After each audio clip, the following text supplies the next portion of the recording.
Hello again. So, here we go. The Atwall Twins.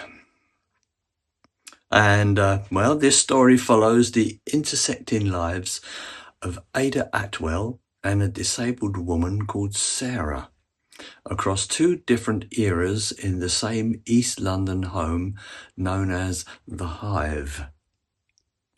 Following a traumatic childhood marked by her sister's death and her father's imprisonment, Ada manages a family engineering firm while obsessively practicing astrology and spiritualism during the Blitz in World War II.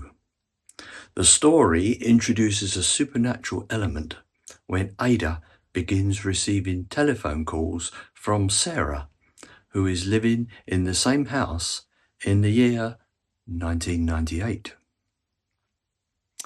Their cross-time communication is complicated by Emerson, a deceptive journalist who seduces Ada for a story and eventually becomes Sarah's estranged, resentful father. Ultimately, the story explores themes of generational trauma, the consequences of occult obsession, and the eventual dismantling of a dark family legacy. After confronting the truth of her parents' past, Sarah chooses to sell the estate, allowing the house to be demolished for a new beginning. Well, it all sounds rather dull just saying it like that. But if you listen to the AI voices, they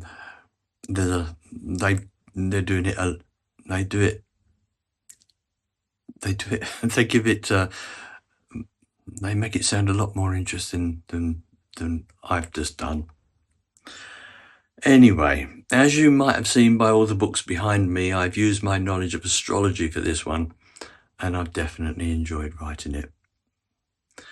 It's not all about astrology though, but it is another one of my time slip novels, but it's one that makes you think, at least I hope it does, that the AI did a good job of it as well, and I enjoyed listening to that. So, this is the last of my individual novels for the time being, because next we embark upon a series of 8 novels called The Morrow Family of Newgate Street. Anywho, here we go.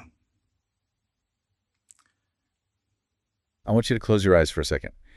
We're going to London. Right. But not the tourist London. We're going to the East End. Right. To Poplar. In the winter of 1941. The Blitz is in full swing. I mean, the sky is essentially falling every single night. It really was an apocalyptic landscape. You can imagine entire neighborhoods just erased. Yeah, the streets are just piles of brick and glass, and the smell of cordite is everywhere. It's the end of the world. Absolutely. But in the middle of this devastation, on the Isle of Dogs, there's one house standing completely untouched. It's called the Hive. Mm. And it doesn't look like a normal British home. It's this massive, gloomy Victorian mansion.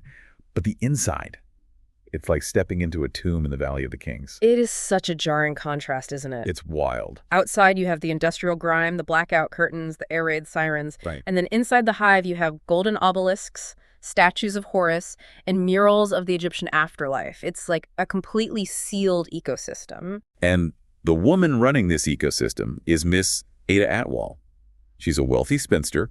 She owns a factory that is absolutely critical to the war effort. A vital factor, yeah. But she's running the place using astrological charts. Oh, and she claims she's getting phone calls from the year 1998. It sounds like the setup for a joke, doesn't it? It really does. But when we dig into the source material, the journals, the police reports, the staff testimonies, we aren't looking at a simple ghost story. No. We're looking at a collision. You have the desperate spiritualism of the 1940s, the industrial machinery of war, a time slip phenomenon that defies physics, and then right in the center of it, a very human, very dangerous con artist who wants to burn it all down. So our mission today is to unpack the impossible life of Ada Atwall. We need to figure out how this cross-time communication worked, why she was hiring staff based on the position of Mars, and ultimately, How a woman who knew the future of the war couldn't see the predator sitting right on her living room sofa. And to understand that blindness, we have to start with Ada herself. Because the Hive isn't just a house to her, it's a fortress against a trauma that started long before the bombs ever fell. Let's get into that. Okay. The mistress of the Hive. So Ada Atwall, she owns Atwall Ropes and Engineering. Right. And this isn't a knitting circle. This is a heavy industrial factory making precision gears and ropes for the Royal Navy. It's a massive responsibility. I mean, she's keeping the fleet afloat, theoretically. But she doesn't act like a captain of industry. She's known in the neighborhood as the haughty twin, and the twin part is the tragedy, right? Yes. To understand Ada in 1941, you have to look back to 1911. She had a twin sister, Edith, Okay. and when they were children, their father, Ernest Atwall, murdered Edith. Good Lord. It was a sensational crime at the time. Ernest was eventually executed for it. Ada's mother, Philomena, couldn't live with the grief, and she committed suicide shortly after. So by the time we meet Ada, she is the sole survivor of a family just completely annihilated by violence. She inherits the house, the money, the factory, and the silence. Well, not total silence, because according to Ada, Edith never left. And this is where the spiritualism comes in. Ada lives with the ghost of Edith. Right. And I don't mean she feels her presence in a cold breeze. I mean, in Ada's daily routine, Edith is a roommate. She sets a place for her at dinner. She consults her on business decisions. That's fascinating. So it's not a seance every night. It's just breakfast. Precisely. It's domestic. It's completely mundane to her. Ada has normalized the supernatural because the real world, the world where fathers murder daughters, is just too painful. She's retreated into this constructed reality inside the Hive. And physically, she's retreated into Egypt. Yes. Describe the nun room for me, because when I read that in the notes, I was picturing, Catholic nuns, habits and rosaries. No, it's an easy mistake. Nun in this context is N-U-N. It's the ancient Egyptian concept of the primeval waters, the chaotic ocean from which creation began. Ah, okay. So Ada has transformed her main living space into a temple to this concept. So what does that look like? What would you see if you walked in? Imagine a high ceiling painted to look like a dark, starry ocean. You have statues of Bastet, the cat goddess, guarding the fireplace, golden obelisks in the corners. It's designed to be a sacred space, completely removed from the Christian morality of 1940s London. So it's basically a rebellion against the society that produced her father. That's a great way to put it. She's rejected the external world. And that rejection extends to how she runs her business. This is the part that really baffles modern sensibilities. She manages a war factory using astrology. This is my favorite part of her profile. Most bosses want a resume. Ada wants your birth time. It's management by horoscope. But you have to understand the context. In 1941, everything is chaos. You don't know if you'll wake up tomorrow. True. Astrology offers a rigid framework of order. It tells you there's a plan. So when Ada hires staff, she isn't looking for skills. She's looking for planetary harmony. There's the example of the chauffeur, Mr. Cheever. Mr. Cheever is a perfect case study. He's a former funeral driver, a very practical, cynical man. Ada hires him. But here's the catch. She has a Wolseley 9 car, but it's up on blocks. Right. There's no petrol. No petrol. It's illegal to drive unnecessarily. She doesn't need a driver. That's why I hired him. Because he was born on August 5, 1882. His chart showed favorable aspects for loyalty and protection. She didn't need him to drive the car. She needed his astrological energy in the house. Oh. She's populating the Hive like she's casting a play, ensuring all the actors have compatible charts. It's almost like she's building a human shield out of horoscopes. She absolutely is, and it works both ways. She turns down a 15-year-old apprentice from Lancaster. The kid probably needed the work desperately. Oh, for sure. But Ada saw dishonest aspects in his chart, likely a hard angle from Mercury or Neptune, and just sent him away. That is brutal. It is, but to her, it's necessary survival. She believes the house is inviolate as long as the stars are aligned. She doesn't even go to the air raid shelters, right? Never. The neighbors are huddled in these damp, freezing Anderson shelters in the garden, and Ada is sitting in the nun room under her painted ocean, convinced that Horus will deflect the bombs. And the crazy thing is, Yeah. she's right. The house doesn't get hit, Exactly. which probably just reinforces her delusion. Confirmation bias is a powerful drug. Every morning, the house is standing as proof that her system works. But then her system gets a literal shock on the telephone line. We need to talk about the call, because this is where the story shifts from eccentric rich lady to the Twilight Zone. This is the anomaly. It's December 1941. The phone rings at Poplar 7634. Okay. Now, in those days, cross lines were common. The infrastructure was getting bombed. Wires were getting physically crossed. You'd often pick up and hear a stranger's conversation. But usually that stranger is down the street. Correct. Ada picks up the receiver one of those heavy, black, Bakelite candlestick phones, and she hears a woman's voice. But the connection is described as sounding like it's coming through a storm. There's static, interference, a weird oscillation. And the woman on the other end says she's Sarah Atwall. Sarah Atwall, That's living right. in the Hive. The Hive. But she claims the year is 1998. I love the initial reaction here. Ada thinks she's speaking to a spirit, right? She's primed for that. Of course, she talks to her dead sister every day. A voice on the wire is just another frequency to her. Right. But Sarah thinks she's being pranked. This is the 90s perspective. She thinks someone is messing with her. The cultural clash is hilarious to me. You have Ada speaking this very formal, clipped Edwardian English. To whom am I speaking? And Sarah is throwing out 90s slang. Oh, totally. The notes mention Sarah using the phrase taking the piss. Huh. Now, in 1998, that just means, are you making fun of me? But in 1941, that is incredibly vulgar. It's anatomical. Ada is horrified. And then Sarah talks about being gaslighted. Right. Which is a term that existed in the 40s because of the movie, but it wasn't used the way we use it now. It would have been very confusing. It's a total failure to communicate until they do the test. The verification.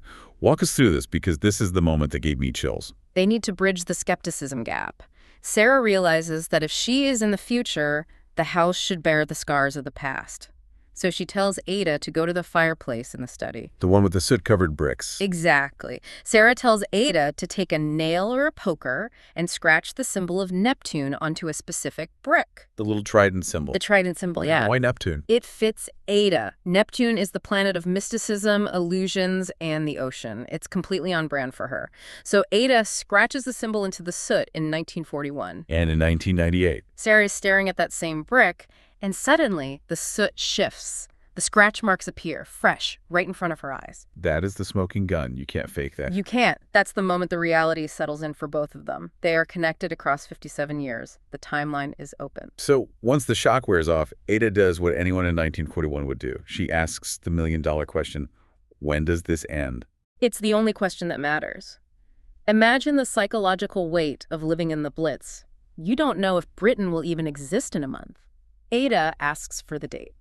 And Sarah hesitates. She does. Sarah is savvy enough to know about paradoxes. She's seen the movies, read the books. She worries about changing the timeline. Right, the butterfly effect. Exactly. She even mentions looking it up on Google, which completely confuses Ada. Ada thinks Google is some sort of reference book or a library index. Let me consult the Google. Sounds like a druidic text. It does.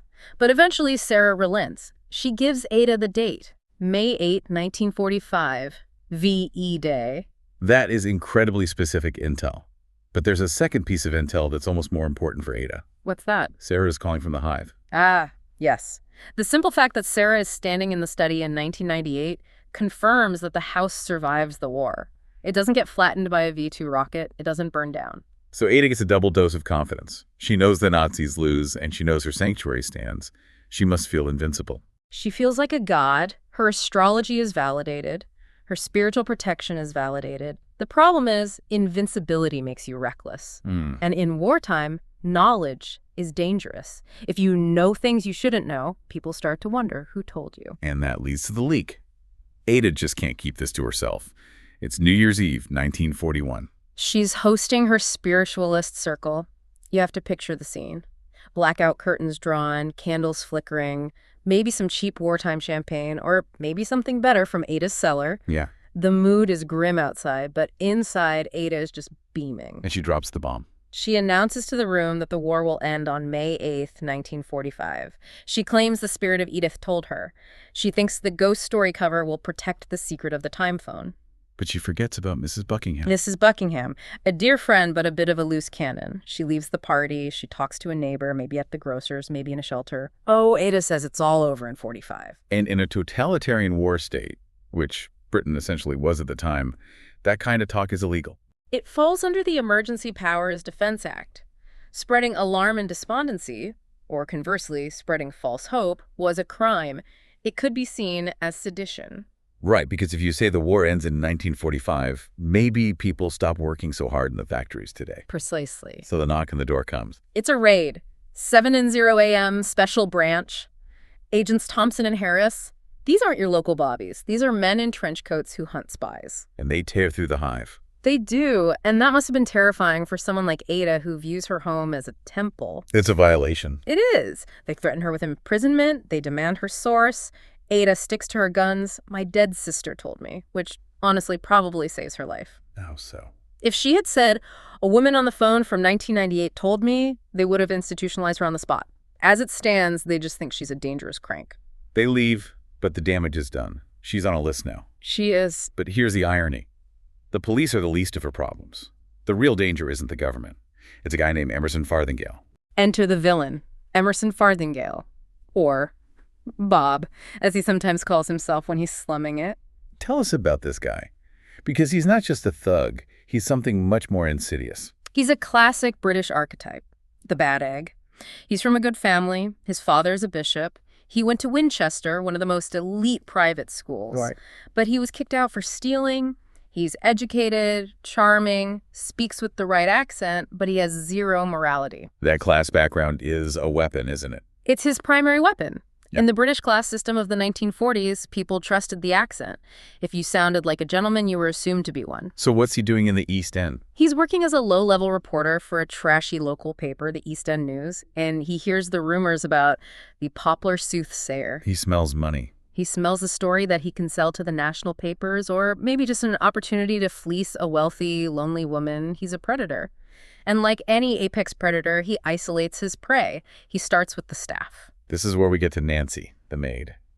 This part of the story makes my skin crawl. It's calculated cruelty. Emerson scouts the house. He identifies Nancy Fitzjohn as the weak link. He waits outside her home, not the Hive, but her parents' home where she stays on her off days. Okay. And he fakes an injury, a classic twisted ankle in the rain. And Nancy, being a decent person, helps him. She invites him in for a cup of tea, and Emerson just turns on the charm. He's handsome, he's vulnerable, he seduces her. But it's not about romance. Not at all. As soon as they sleep together, the mask drops. He demands information about Ada. He wants Mrs. Buckingham's address. When Nancy hesitates, he plays the blackmail card. What's the threat? He threatens to tell Ada and Nancy's very religious parents that Nancy is a whore. God. In 1941, that destroys her life. She'd lose her job, her home, her entire reputation. Exactly. He traps her in silence. He completely weaponizes her shame. So now he has a spy inside the house. And he uses the info to get to Mrs. Buckingham, charms her, and eventually gets an invite to one of Ada's seances. He does. And when he meets Ada, he doesn't come as a reporter. He comes as a fellow believer. He's a chameleon. He claims to be psychic. He fakes a vision of Mrs. Buckingham's dead husband. He speaks the language of spiritualism fluently because he studied it. He's done his homework. And Ada falls for it. Right. Why? I mean, she's smart enough to run a factory. Why does she miss this? Loneliness. We can't underestimate it. Ada is nearly 40. She's a virgin. She's been called the haughty twin her entire life. She's isolated in her Egyptian tower. Yeah. And suddenly, here is this young, handsome, upper-class man who looks her in the eye and says, I see what you see. You aren't crazy. It's an intoxicating drug. He love bombs her. Textbook love bombing. He sweeps her off her feet, and it culminates in a specific night. He seduces her. This is a massive moment for Ada. It's a complete break from her Victorian upbringing. It's a collision of eras. You have her repressive Edwardian childhood clashing with the life for today attitude of the Blitz. People did things in 1941 they would never do in peacetime because death was always overhead. So she gives in to passion. She does. But the morning after, the reality check is brutal. It's a scene out of a nightmare. Emerson wakes up in Ada's bed, smug, victorious. And who walks in with the morning tea? Nancy. Nancy, the woman he blackmailed, the woman he slept with just to get there. I want to pause on this image. Nancy's standing there with the tray. The man who ruined her is now the master of the house. It's horrific. She can't say a word. If she speaks up, she exposes her own sin. Emerson looks at her and smirks. He knows he owns her. The sources say he even mocks her. Quietly. It's a display of absolute dominance. He has compromised the entire household. And while he's playing the lover, he's writing the takedown. He's typing it up at the newspaper office. He uses a pseudonym, Elizabeth Brickett. Right. And the headline runs in the East End News. Local soothsayer defies the emergency powers. What's in the article? What does he say? It's a hit piece. He mocks the Egyptian decor. He details the defeatist predictions about 1945. He paints her as a threat to national morale. He takes everything she told him in confidence and twists it into a caricature. And the worst part is Ada reads it to him. It's unbelievable, isn't it? She doesn't know he wrote it. She's sitting there, outraged, reading this libelous rag to her darling Emerson, seeking comfort. And he sits there, eating her food, drinking her wine, pretending to be angry on her behalf. Oh, how dreadful, Ada. Who could write such lies? That is sociopathic. It is. It's gaslighting in its purest form. And the tragedy is the warning signs were there. Ada actually cast Emerson's astrological chart. She did. So why didn't she see Big Bad Wolf written in the stars? She saw what she wanted to see. But the data was there. We looked at the chart reconstruction in the notes. Emerson would have had Pluto opposing his ascendant. Explain that for those of us who don't speak zodiac. What does Pluto opposing the ascendant mean? So in astrology, the ascendant is the face you show the world, your persona. Pluto is the planet of the underworld, hidden agendas, destruction, and obsession. Okay, not a good combo. Not at all. When they oppose each other, it's a flashing red light. It says, this person has a hidden side that will destroy you. It represents a predatory nature. So the stars were screaming at her, run away. Screaming. But she was in love. She ignored the data. And she wasn't just ignoring the stars. She was ignoring the future. Sarah tries to warn her again. Right. We get one more call from 1998. Sarah has been digging. She's found something in a digital archive. Ada thinks it's a magic book. Right. Sarah has found out what happens to Ada's reputation. And it's not good. It's clearly catastrophic. Sarah is frantic on the phone. She says, I found out what he does to you. She tries to warn Ada that the timeline is getting dark. She actually tries to hang up to sever the connection, thinking maybe if she stops talking, the bad future won't happen. But the call cuts out. Static. The line goes dead. The warning is incomplete.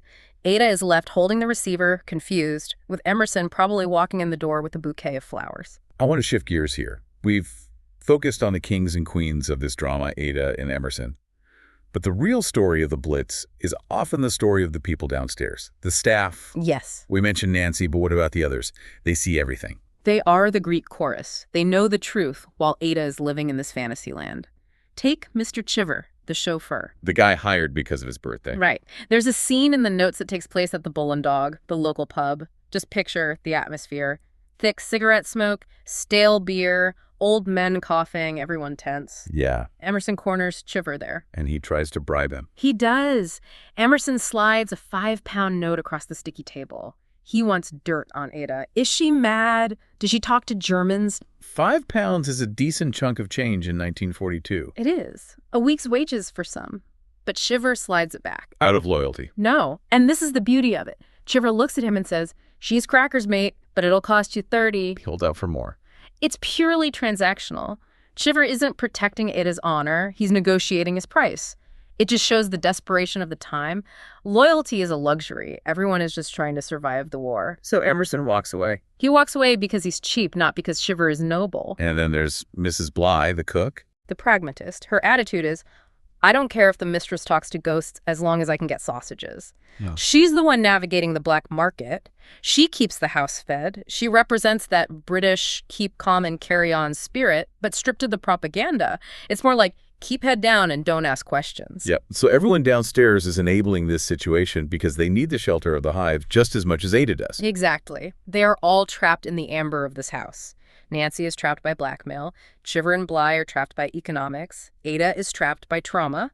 And Emerson is the fox who found his way into the henhouse. So where does this leave us? We're at the end of the source material, and the tension is excruciating. It's a powder keg waiting for a match. You have Ada, deeply in love with the man who is actively destroying her. Right. You have the police watching the house, waiting for her to slip up again. You have the connection to 1998 fraying, maybe gone for good.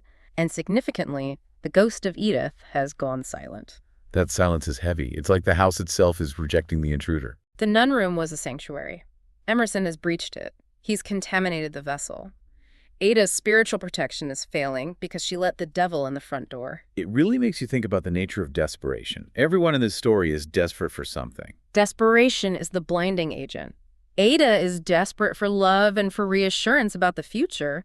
That desperation makes her blind to Emerson. Emerson is desperate for status and money. He's a fallen gentleman trying to claw his way back up. That desperation makes him cruel. And the irony, the massive tragic irony, is that Ada knows the future. She knows the date the war ends. She knows the house stands for another 50 years. She has the ultimate security clearance. Yet she's never been more vulnerable. It raises a fascinating philosophical point. Knowing the macro future doesn't protect you from the micro threats. You can know that Germany loses the war, but that doesn't tell you that the man in your bed is writing a hit piece about you. It's the difference between history and biography. She knows the history, but she's messing up her biography. Well put. Very well put. I want to leave our listeners with a final thought to chew on. Sarah, back in 1998, saw something in those archives. She refused to say exactly what it was, but she was terrified. We know the house survives. But does Ada? That's the question, isn't it? And here's a darker thought. Emerson thinks he's conning a crazy lady. He thinks the predictions are just lucky guesses. What happens if he finds out she's right? What happens if he finds the brick with a Neptune symbol? That is a terrifying prospect. If a predator like Emerson realizes that Ada actually possesses knowledge of the future, he doesn't just see a victim anymore. He sees a weapon. He sees a gold mine. He'd never let her go. He would never let her go. It changes the genre from a romance scam to a hostage thriller very, very quickly. It does. So is knowing the future a gift? Or is it just a burden that makes you drop your guard? In Ada Atwall's case, the stars might have told her everything, except the one thing she needed to know.